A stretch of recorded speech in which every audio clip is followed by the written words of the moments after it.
All right, students. You know, when I think percentages, I think about a basketball player shooting free throws. If you make 4 out of 10, that's not so great. 27 out of 50, is that better?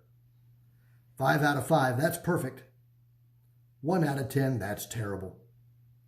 Now, to compare these fractions, we can change them into percentages. In order to do that, let's grab a calculator. I'm going to start by changing my fraction into a decimal. On a calculator, to change a fraction into a decimal, you take the numerator, 4, divide it by the denominator. 4 divided by 10 is 0.4. Now I can change that into a percentage because I can change a decimal into a percentage by moving the decimal point 2 spots to the right. If I move the decimal point 2 spots to the right, I have room for a 0 there.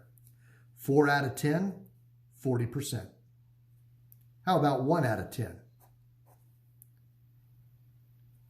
I'll go 1 divided by 10 is 0.1. That's a decimal. My job, change it into a percent. So move the decimal point 2 spots to the right.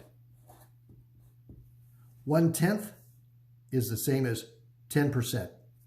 Make 1 out of 10 free throws, not very good. 3 out of 5, well, that's better than half. Let's change that into a decimal.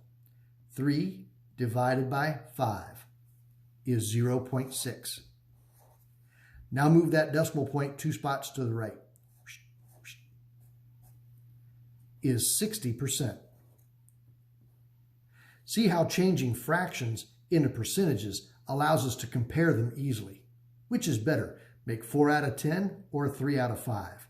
Well, clearly 60% is better than 40%. Of course, 5 out of 5, that's perfect. If I go 5 divided by 5, I just get 1. Now 1 has a decimal point. It's there. And if I move it twice, that becomes 100%. That makes sense. If I make 5 out of 5, perfect, 100%. 3 out of 50, well, that sounds terrible. Let's try it. If I go 3 divided by 50 is 0.06. Now move that decimal point 2 spots to the right. Is 6%. 3 out of 50 is not very good. It's only 6%. 27 out of 50, that's better. 27 divided by 50 is 0.54. Now move the decimal point 2 spots and make that 54%. When you work your homework problems, you should show the problem and the answer. Showing this line is optional. You can show it if you like, you don't have to. But you should write the problem down along with the answer for each one. All right, you've done a great work. Go do some homework problems. I'll see you later on today.